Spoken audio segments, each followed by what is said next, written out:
How to fix Samsung F36 cannot receive calls. So let's start the video. First of all, open settings.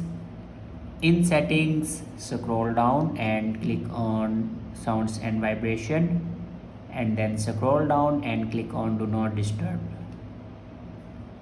Now here you can check your do not disturb. If you turn on your do not disturb, then turn it off.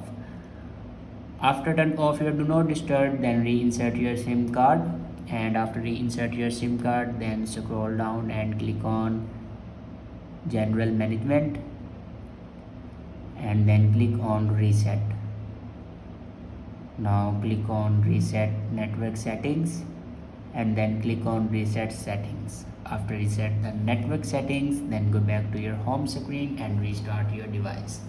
For restart your device, press and hold power button and then click on restart.